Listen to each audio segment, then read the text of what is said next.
Lovely evening to you and welcome to Nationwide on the network service of the NTA. I'm Najat Tijani with the news. As at 9:30 p.m. on the 7th of April 2020, there are now new confirmed cases of COVID-19 in Nigeria, bringing the total number of confirmed cases to 254. Of the 16 new cases, 10 are in Lagos, 2 in the FCT, 2 in Oyo, 1 in Delta State, and 1 in Katsina State. These new cases increase the number of cases in Lagos to 130 and that of Abuja to 50. The NCDC says 44 patients have been discharged and 6 deaths have been recorded so far in the country. Now, the Presidential Task Force on COVID-19 has just finished briefing the media on the situation of things regarding the national response to the coronavirus pandemic. Let's now join our correspondent Mitaire Ikpen at the office of the SGF for highlights of the briefing. Hello, Mitaire. Can you hear me, Mitaire? Thank you. The Task Force on COVID-19 reported today this briefing that the country is now beginning to experience few. Hello, Mitaire. Are you still there? Travelers. Also.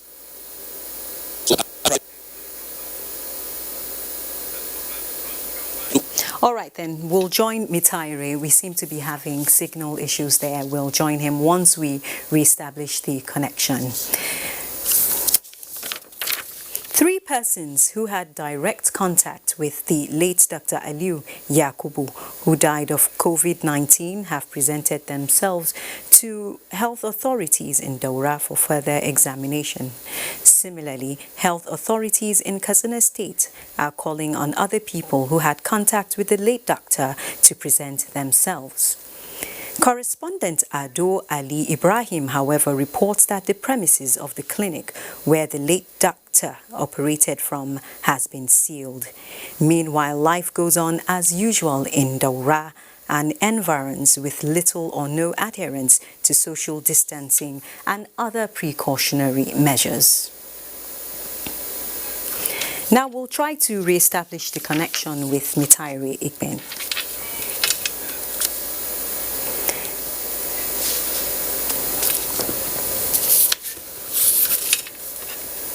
Have a history of travel and may not even necessarily have a history of contact with a positive person, and that really means that community transmission is starting to happen.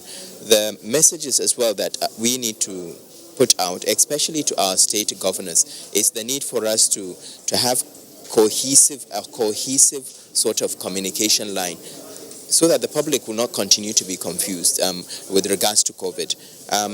There are certain things that are facts when it comes to coronavirus infection, particularly as it relates to protecting oneself from getting the infection. So things like hand washing, for instance, things like respiratory hygiene. If you're coughing, keep away from people and cough into a tissue, for example, making sure that you disinfect surfaces. So all these measures work, but what works even more is keeping away from people that might be infected. Thank you very much, Doctor. So that's it from here. Najatu is back to the studio. Thank you, Mitaire Ikpen. And we'll be giving you more updates from time to time. In the meantime, 500 beds and other medical equipment have arrived the Sani Abacha Stadium Isolation Center as part of preparations against COVID-19 in Kano State. Fatima Sanusi Arai reports that preparations are in top gear for the center to be well equipped and ready for use if need be. 509 makeshift isolation center was established out of desire by the state government in collaboration with Ngode Foundation to fight the spread of the deadly pandemic which is ravaging nations. This isolation center is meant to treat only mild cases of coronavirus. If there's any confirmed case, that's the one that will be moved forward to this particular isolation center. So it's not going to be open for everybody.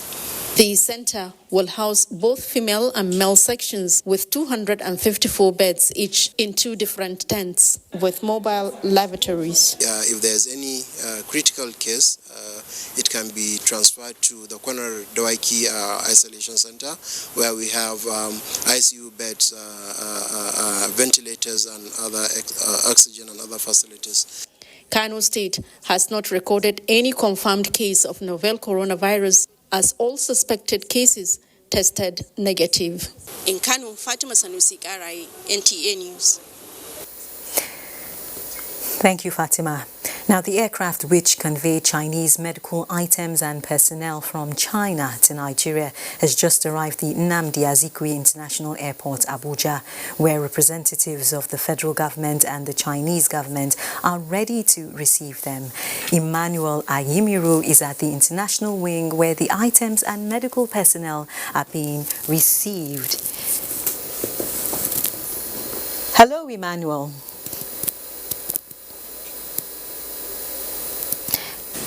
Hello, studio. I'm live at the international wing of the Nnamdi Azikiwe International Airport, Abuja, where Nigeria is receiving the second foreign consignment of medical items coming from China. You remember that last 2 weeks, a couple of items came from Jack Ma Foundation, and this time around, a construction company based in Nigeria called CCECC has donated some of these items. The Nigerian local airline, that is the Air Peace, left China yesterday and arrived at the international wing this afternoon to deliver this item. A couple of minutes ago, the Minister of Health, Dr. Osai Ehanire, and then the ambassador of China to Nigeria, Dr. Jinping, were on ground to receive these items, and they make remarkable comment about what those items should be used for.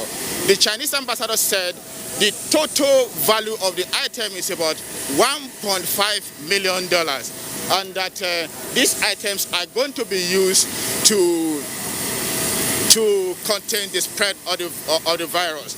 Also, about 16 or 17 medical personnel also arrived the country. The Minister of Health said that those 16 medical personnel are going to be guaranteed for about 14 days, which is the required standard of days, until when they are allowed to begin to render some assistance. And when we try to find out what kind of assistance, he said the assistance will be in terms of capacity building. Thank you very much, Emmanuel Ayimiru. Now, what about have you actually seen the goods? What are some of the things, what are some of the equipment that we have received? Can you hear me, Emmanuel?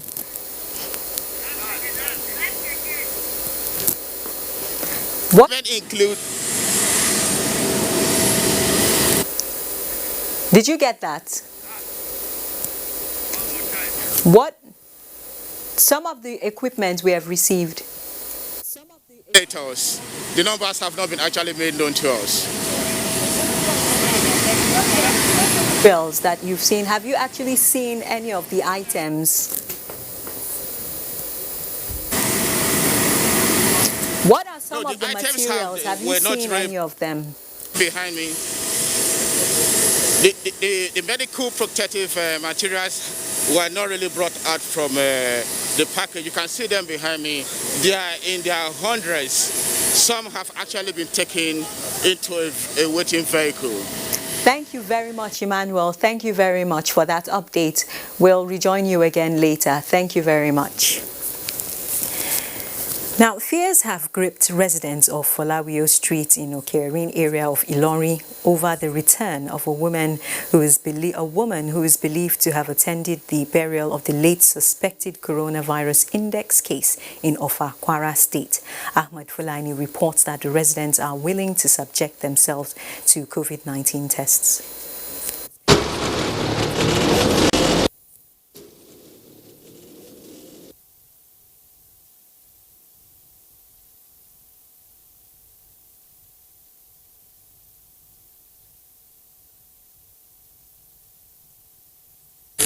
This is Ifesowapo Street in Okwere, Ilorin, and I am in front of the residence of the woman who is believed to have had contact with the wife of the late deceased, who died of a suspected coronavirus. But the problem right now is that people living in this area are panicking because they don't feel safe. So far, we did not know that the issue is real. People are saying, it is food poison. It is food poison. Some said it is coronavirus. So we did not believe, not until the result of the wife is out. That's when I believe. The situation now is everybody is panicking because we all are aware of the COVID-19. And even we in the residence, we are afraid. And now let's join Hingino John Adams in Lagos for contributions from that zone. Hello, Hingino. Hello, Naja'atu. Since the lockdown, Lagosians have continued to comply with the government and supermarkets are not left out. Annie Daniels reports that though it is no longer business as usual for supermarket operators due to low sales, they have, however, remained resolute in their fight against coronavirus.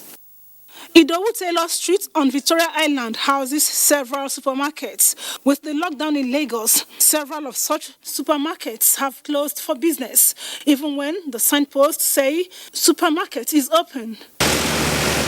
However, for few that are still open to the public, COVID-19 is their greatest fear, so they are leaving nothing to chance to stop the spread of the virus. Before you enter supermarket, they go put the relaxers in your hand. You have to wash your hand and clean your hand before you go inside the bed. We are liking the way that they do it. I'm impressed with the level of safety, and in the supermarkets they're checking our temperatures, giving us hand sanitizers. Sometimes they say it's not safe to come to the shops for groceries because of the coronavirus. But if all these measures are in place, it will help one, and they will maintain distance.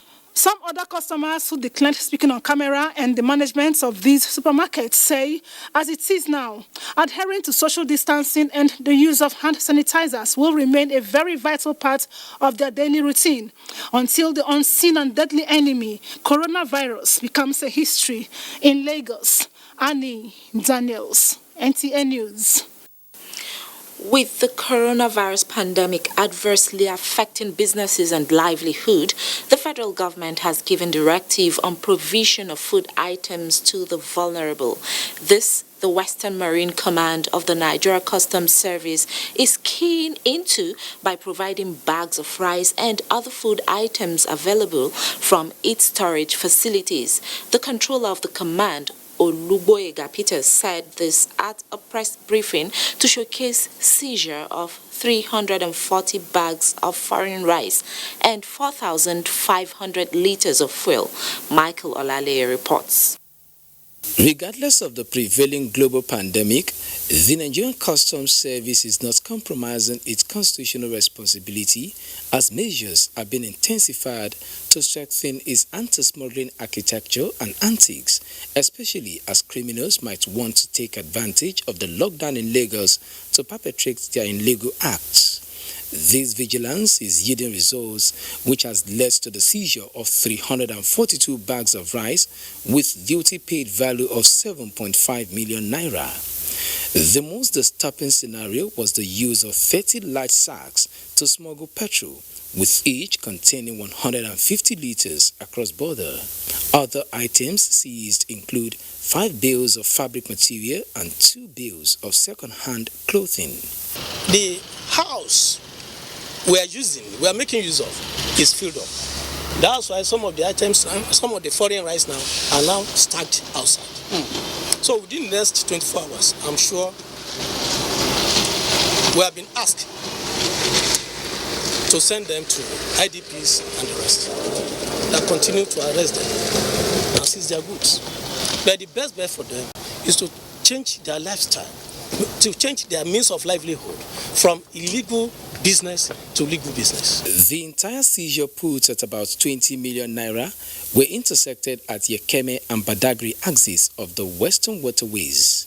In Lagos, Michael Olale, NTA News.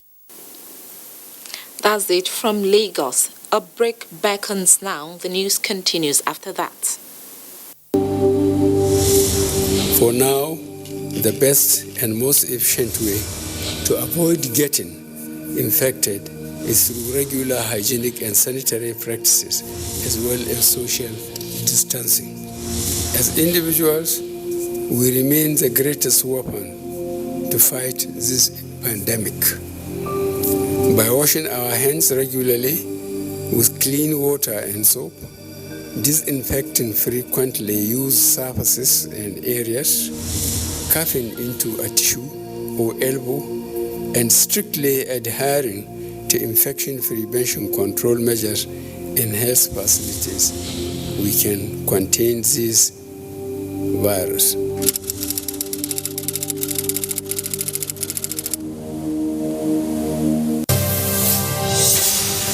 Illegal oil refineries are devastating.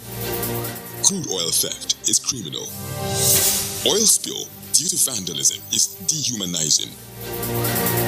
Piracy is inimical to the economy and international trade. From the creeks of the Niger Delta to the Atlantic Ocean, inland waterways and beyond, the activities of criminally minded Nigerians and their foreign collaborators have hampered Nigerian economic growth, constituted health hazards, and environmental degradation. The Nigerian Navy is poised to put a stop to these activities. Remember, the harmonized standard operating procedure in the maritime sector for optimal benefits of the nation's economy is fully operational. The Nigerian Navy will leave no stone unturned to ensure defaulters face the full wrath of the law. Ignorance of the law is no excuse. Be one. Support the Nigerian Navy. Onward together.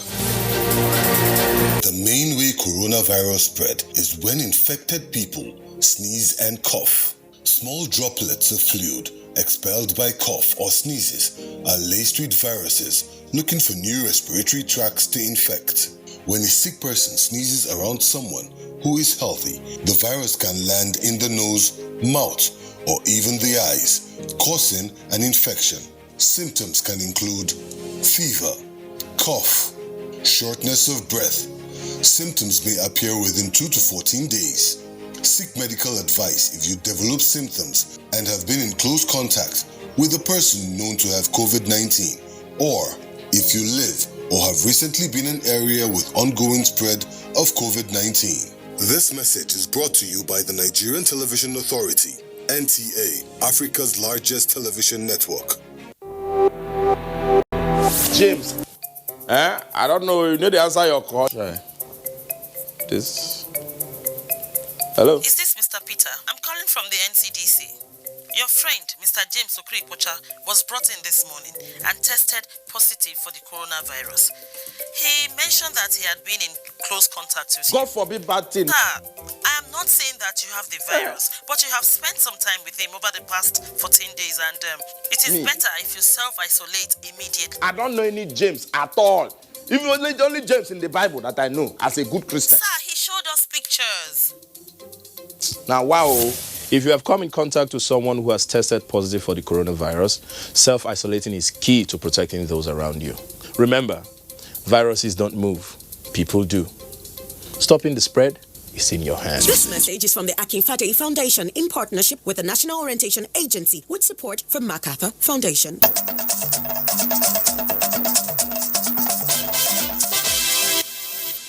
Welcome back to our network studios, and still on the COVID-19 index case in Offa. We have joining us via Skype the Olofa of Offa on the mood after the death of the COVID-19 index case. Thank you for joining us, Your Royal Highness.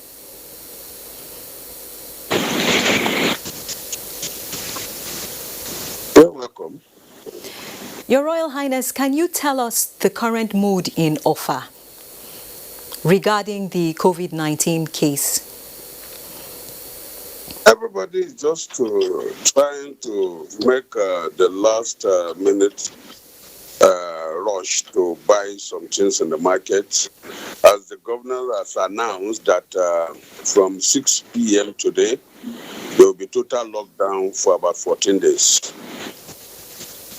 Now, Your Royal Highness, how about the sensitization? What efforts are you making to complement what government is doing to sensitize the people?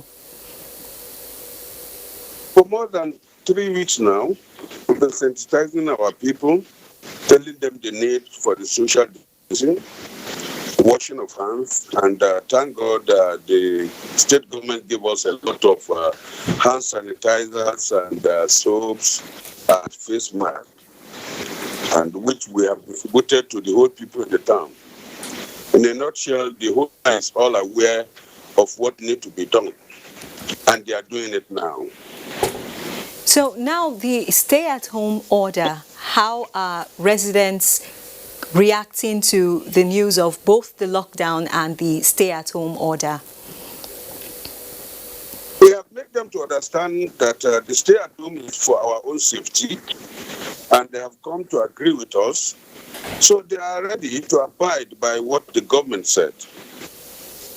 Thank you very much. Thank you very much for the update. Very much. You're welcome. And now close to 50 health workers have been trained on how to prevent and curtail the spread of COVID-19. The training was organized by the Benue State Action Committee on COVID-19 at the Government House, Makurdi. Charles Abba reports.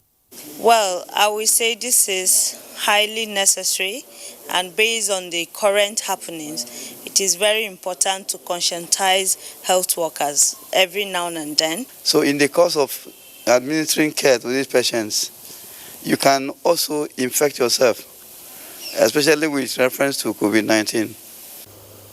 Participants at the training are medical doctors, nurses, laboratory technicians, and others. You know that this is a special group in the sense that those that work in the hospitals come in contact with their family members, with the public, with patients, and those that come to the hospital. So if any one of them gets down with it, you can see that it's the fastest way to go. Paper presenters at the program who cautioned the trainees to be wary of being predisposed to the virus instructed them on step-by-step safety techniques from testing to the point of isolation of patients. The training is to be replicated in the 23 local government areas. In Makurdi, Charles Abba, NTA News. And now from the training in Benue State, we'll take a look at how laboratory scientists are coping with COVID-19 in Nigeria. And joining us in the studio is the Dr. Kasmir Ifanyi, who is the National Publicity Secretary, Association of Medical Laboratory Scientists of Nigeria. You're welcome to our studio, sir. Thank you. It's a pleasure to be here. Now, COVID-19, this pandemic has affected everyone in the world, and everyone know that laboratory scientists are deeply involved in this fight. Can you tell us how so? Yes, it's true. If you had listened to this afternoon's briefing by the Presidential Task Force COVID, you would have heard when the DG and CDC said it expressly that most of the healthcare professionals with him at NCDC are medical laboratory scientists. And that's how to show how vital the medical laboratory science profession is in health and disease time. And of course, at a time like this, we had said severally that what we need to do, we have been testing for close to 6 to 8 weeks now, and we have just tested, of course, not more than 7,000 persons. And we're quite lucky that the case rate is still very slow. We have 254 as of today.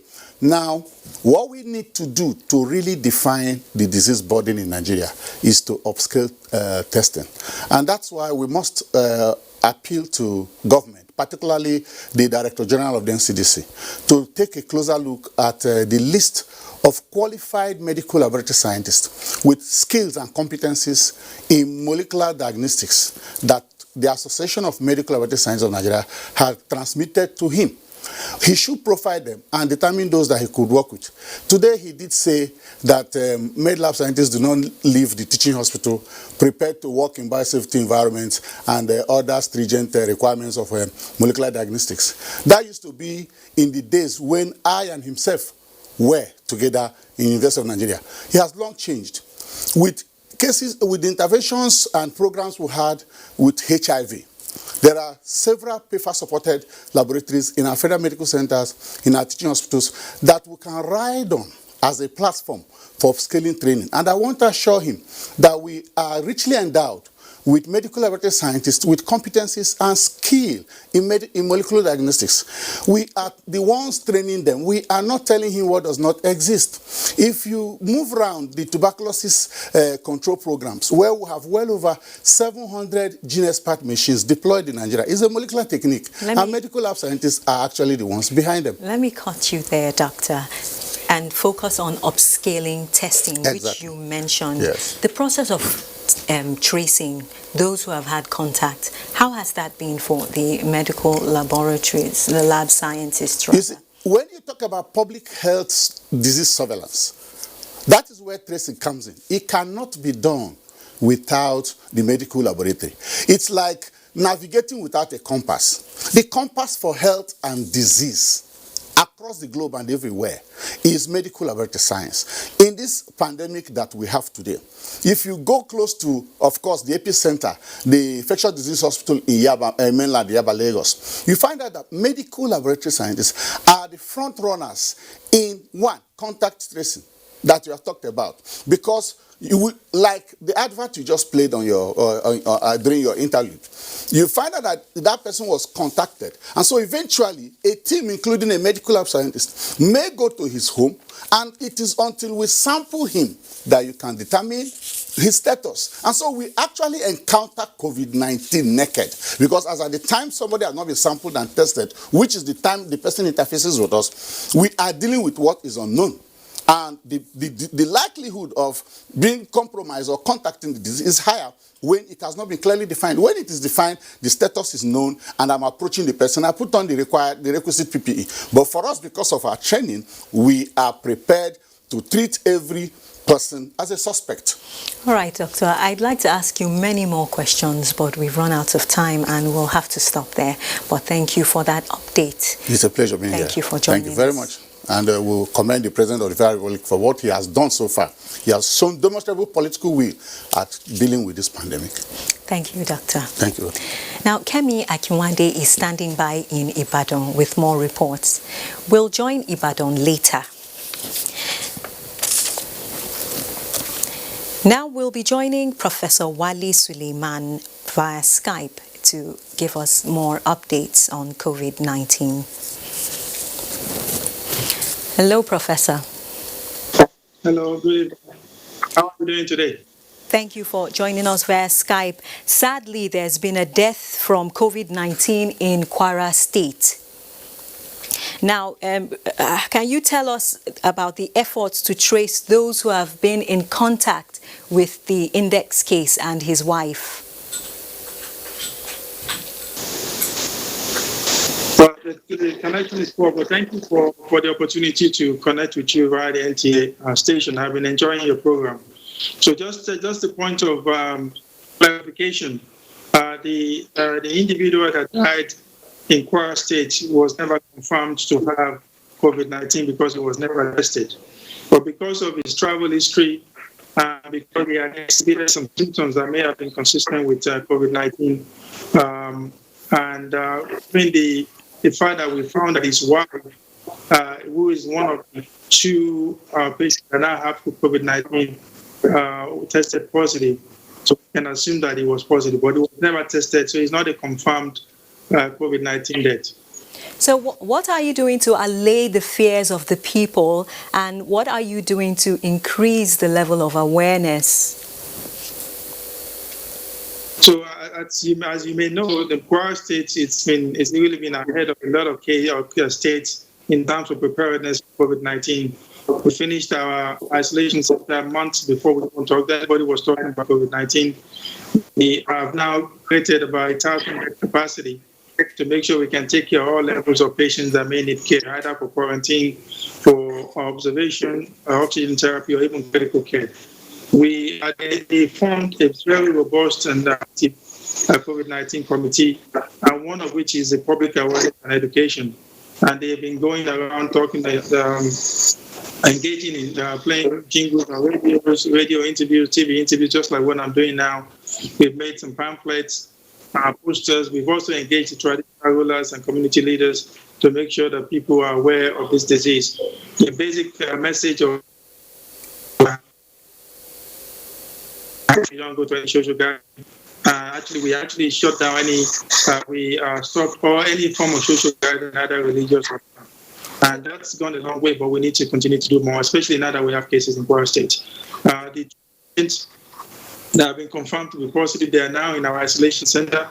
They're doing well, they're not symptomatic, and we're just making sure that once we get 2 subsequent tests that are negative, they will be able to release them back to their families. So tell us a bit more about the isolation center in terms of equipment and preparedness. So thank you for that question. As I was saying, the isolation center was actually built months before COVID-19 became an issue. It's a state-of-the-art isolation center that we're now using at the highest level of care for patients that may have COVID-19. So we have ICU type bed there. We have we have a couple of ventilators that are being equipped, that are being installed now. We have patient monitors. All the equipment that you'll find in the intensive care, with the exception of the shortage of ventilators, we have them there. But besides that, we also have, like I said earlier, about 1,000 bed capacity. So we converted one of our hospitals into a COVID-19 hospital, which is a sub-specialist hospital. In that hospital, there's about 350 bed capacity, where we can put 3 types of patients. Those that need intensive care, they can go to the ICU, the 10 to 15 bed ICU. Those that need to come into the hospital to be observed, they will go to one of the 2 blocks. And then those that need oxygen therapy, we also have oxygen with them. And in addition to that, we're renovating our camp to create an additional 600 bed capacity in case we need to isolate more people that cannot do self-isolation at home, given their living condition. All right, Professor, in light of the poor connection, I'm going to have to stop there. So thank you very much for giving us insights. Thank you very much. And now we'll join Kemi Akinwande in Ibadan for more reports. Najatu and welcome to Ibadan. Thousands of households who benefited from the monthly conditional cash transfer of the federal government have been urged to use the money for pressing needs that can cushion the effect of COVID-19 on the economy. Dayo Gushola, who monitored the payments in Ibadan, takes it up from here. For the benefiting households in Oyo State put at 13,806, this kind of intervention cannot come at a better time than now, as it's a test of the federal government's goodwill. Gathered in their tents, not unmindful of the social distance requirement to contain further spread of coronavirus pandemic, the beneficiaries, including aged men, women, and physically challenged, described the intervention as a novelty brought to relieve the poor. We use the money for small trade, and a lot of profits is being realized for our daily needs. We need to thank the government for coming to our aid. This is because we did not work for them. Government is only being considerate. Oyo State Commissioner for Women Affairs, joined by the head of the State Cash Transfer Unit to monitor the exercise, urged the officials in charge to be accountable. The money being given to beneficiary or the people collecting it actually gets to them, and that we have seen. But we appeal to them that they should make judicious use of it. By the end of the whole exercise, they will not get back to the former position where they were before the exercise started. Additional cash transfer to the vulnerable is one of the social intervention programs championed by the federal government to alleviate the suffering of the poor. In Ibadan, Dayo Gushola, NTA News. Oyo and Osun State governments enforced restriction of movement into their states to curb the spread of COVID-19. Larry Milley was at Ashijire, boundary between the two states, and brought back this report. At the border between Oyo and Osun, was restricted as directed by the Osun State government to flatten the curve of the spread of coronavirus pandemic. The security agents did not take any chances. Vehicles were vetted on the spot. The ones carrying essential goods such as food, drugs, and other essential needs were allowed to move on, while others, without genuine reasons, were turned back. The police, they cover the roads, so not allowed to go Abuja. I don't know why. He said the coronavirus. I'm here 1 and 2 hours now. They don't let me enter inside. I don't enter inside town. I'm going straight. For the communities around the border between Oyo and Osun State, one of their economic mainstay is selling of smoked fish and meats. COVID-19 has brought changes to their sanitary inclinations, but not to their purse, they claimed. Since coronavirus happened all over the world and Nigeria, so there's no market at all. Osun State government had imposed restriction of movement in and out of the state as part of efforts to curb the spread of COVID-19, while Oyo State imposed dusk to dawn curfew in its efforts at containment. In Ibadan, Larry Bileyi, NTA News. And that does it from here. Najatu, it's back to you. Thank you, Kemi. And we have another guest joining us via Skype, in the person of Governor Aminu Bello Masari of Katsina State. Thank you for joining us, Your Excellency. Thank you very much. Now, in light of the recent death of a person suspected to have COVID-19, apart from sealing the doctor's clinic, what other measures is the government of Katsina State putting in place to curtail COVID-19? I think what we are doing now is that we are identifying all the people he contacted, and so that we test them. We carry out the sample for testing at CDC Center in Abuja. And we have also provided food and other items for those that are being quarantined. We are not only sealing, but we are also restricting movements of all those that have been identified have contacted him before his death. And we are going through the records of his clinic to make sure that all those that he saw when he came back to Dora were identified. Some live in Jigawa State and some even in Niger Republic. So our medical team are on ground yesterday and working together with also the medical team from Jigawa to make sure that all those that he saw are identified and are kept away. Pending the results we are expecting to receive from CDC Center about the samples taken from some of the people that have been identified as immediate contacts. So now there's a suspected case in Matazu. What's happening there now in this regard?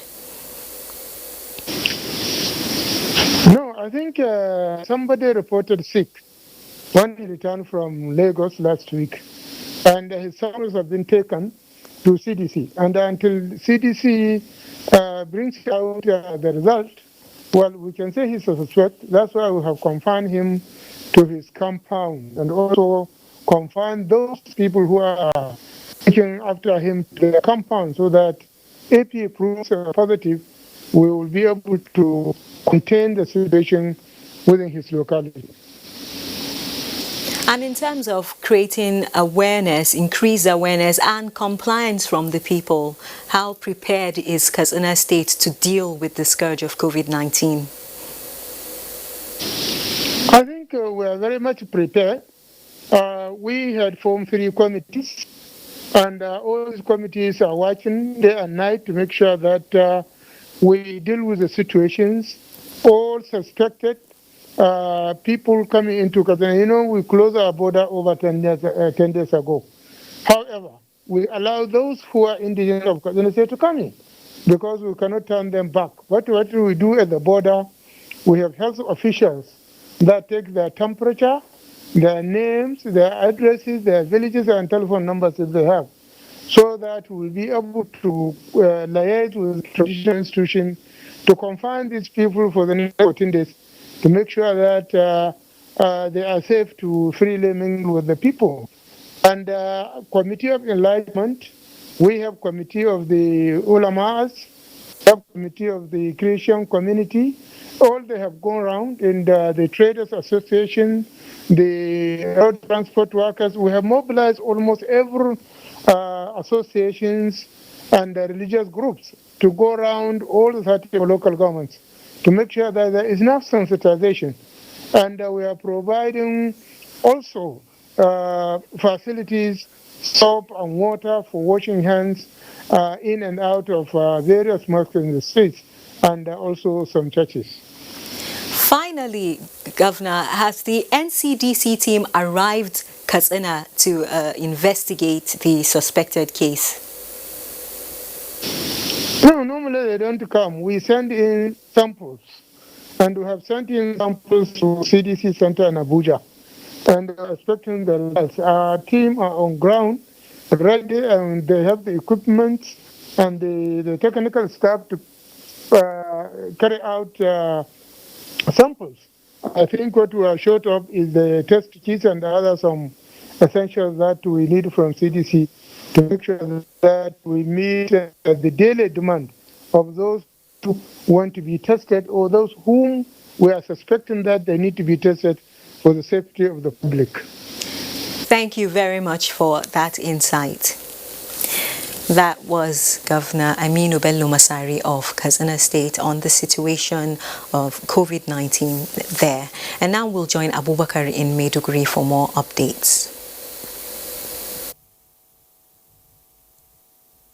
Thank you, Najatu, and it's good to join us here in Maiduguri. In a bid to complement government's effort in strengthening awareness and prevention against coronavirus pandemic, Police Community Relations Committee, PCRC, has donated hand-washing facilities to Borno State Police Command. Pauline Kujevana has more details. Police, as government agency responsible for the enforcement of laws, are exposed to hazard in the course of discharging their duties. Hence, the awareness campaign for proper hygiene and the need to maintain physical distancing with colleagues and offenders as preventive measures against coronavirus. Chairman PCRC Borno State, Sanda Sharif, said, considering the relationship with the police command to enhancing security of lives and property in the communities, provision of the hand-washing facilities to control and prevent the spread of the disease became imperative. Who arrests the offenders is the police. You don't know where they're coming from. You don't know whether they are carrying this virus with them. So it's a threat to public safety. Commissioner of Police Aliyu Indasu re-echoed police culture of discipline in enforcing law and order and pledged to adhere to the basic rules and regulation of COVID-19, just as he urged PCRC in other states to emulate Borno. The Inspector General of Police has warned the sensitivity of this virus, and we here in Borno, we are in full compliance. The PCRC pledged to strengthen awareness in maintaining physical distancing and hand washing with soap and water as preventive measures against the dreaded disease. In Maiduguri, Pauline Kujevana, NTA News. You're watching Nationwide. Let's now return to Najatu in Abuja for more on Nationwide. Good evening to you. Good evening, Abubakar, and thank you. And that concludes the news on NTA Nationwide. Thanks for watching. See you next time.